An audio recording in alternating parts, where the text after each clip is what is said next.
10 ans après le décès de Jean-Luc Delarue, son ex, Elisabeth Bost, devient recluse tandis que sa veuve Anissa Clil monte son propre business. La mère de son unique enfant, Adé, ailleurs refuse de participer au documentaire qui marque ce funeste anniversaire. Le 23 août 2012, Jean-Luc Delarue a succombé à un double cancer du péritoine et de l'estomac.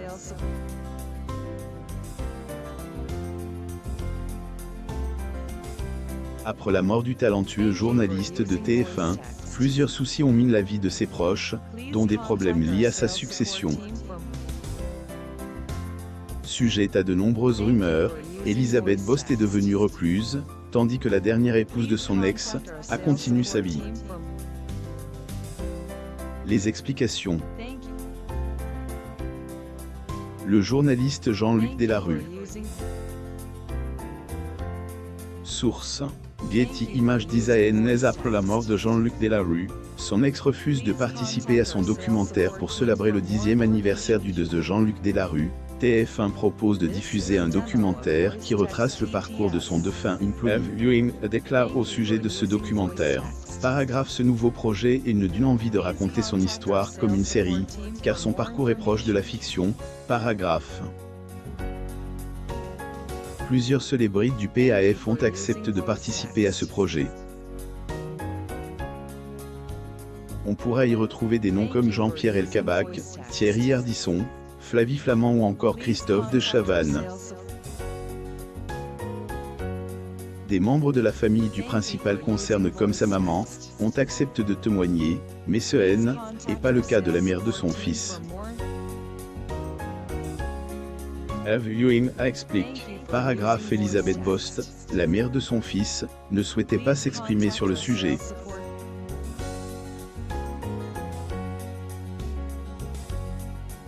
Et puis, il y a Jean, qui a 15 ans aujourd'hui.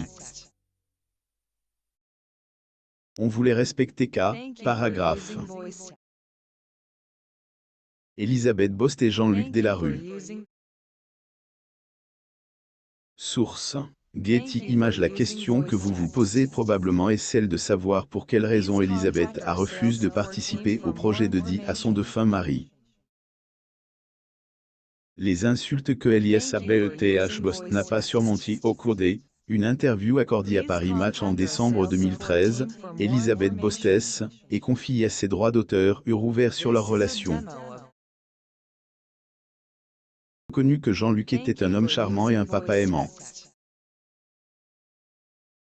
Tout se passait bien entre eux, et même quand ils se sont séparés en janvier 2009, Jean-Luc continuait à afficher un comportement exemplaire envers son fils.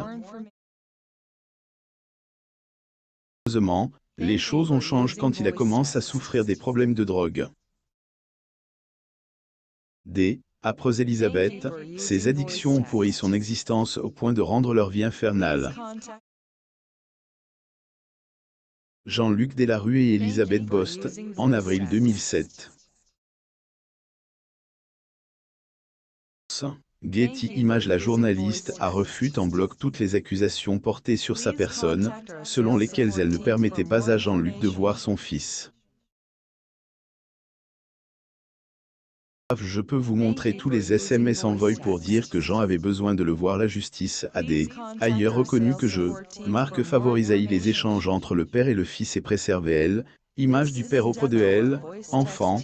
Paragraphe. A-t-elle confié. Dans son testament rédigé en 2012, Jean-Luc Delarue a désigné son assistant, Arnaud Gachy, comme administrateur des biens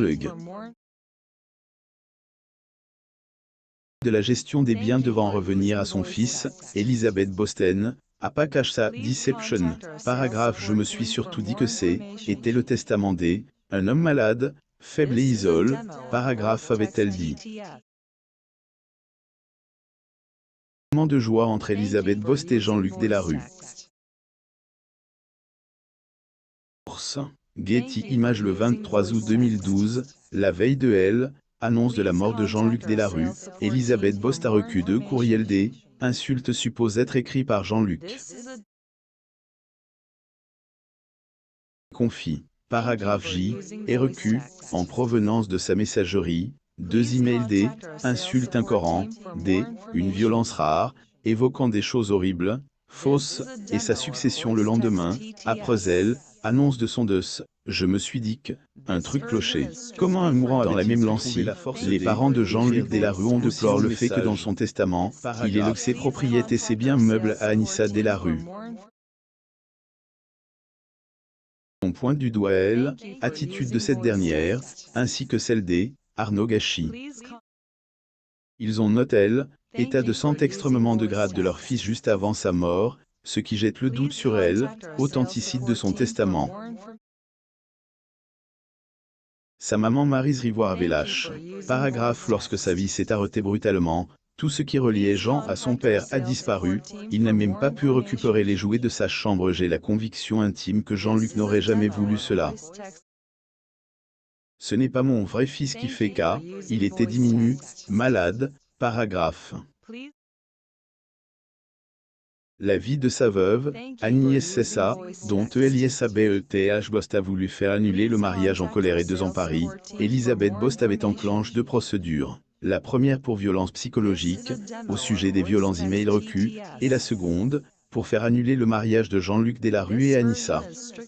Qui est cette dernière? Jean-Luc Delarue et son épouse Anissa. Getty Images. Anissa Clil était mariée avec le journaliste depuis mai 2012, soit 3 mois avant son deuil. Ils se sont rencontrés en 2008, avant de se retrouver par hasard 3 ans plus tard. Le journaliste, elle, a aidé à créer une marque de bijoux protecteurs.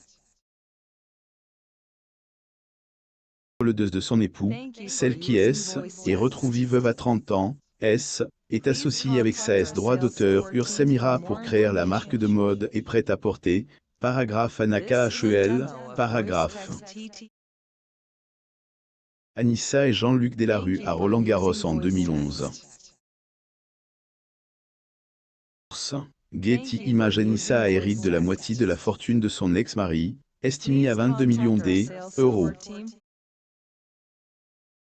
Aurait touché une somme plus conséquente que Jean, le fils de son défunt mari, après que la tentative d'annulation de son mariage ait échoué. L'animateur est devenu un papa heureux à 42 ans. Le petit Jean devient un ado de 15 ans est devenu Jean, le fils unique de Jean-Luc Delarue. Il est né le 21 octobre 2006. Devenu père à 42 ans, Jean-Luc Delarue était heureux de cette naissance. Il a toujours manifesté l'amour qu'il portait à son unique enfant. Malheureusement, il a quitté ce monde quand Jean avait que 5 ans. Désormais, il en a 15, et sa vie privée reste secrète. Maman est la seule personne qui fait parfois des confidences à son sujet. Elle a pris à ses droits d'auteur son rôle, et elle a fait tout ce qui était possible afin que son fils ne ressente pas de manière considérable l'absence de son père. C'est, et donc avec le soutien de sa maman que Jean Delarue Bost a surmonté cette difficile épreuve. Portrait de Jean-Luc Delarue.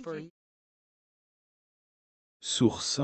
Getty Images. Elle avait confié ceci. Paragraphe. Mes priorités sont de le protéger en avance, tous les deux, même si des choses lui rappellent encore au quotidien que quelqu'un n'est plus là. Paragraphe.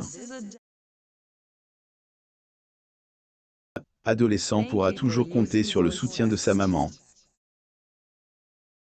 Lire aussi. Malgré un salaire de 125 000 €, Jean-Luc Reichmann apprend à ses 6 enfants à ranger et à faire la vaisselle. Abonnez-vous à mon mam sur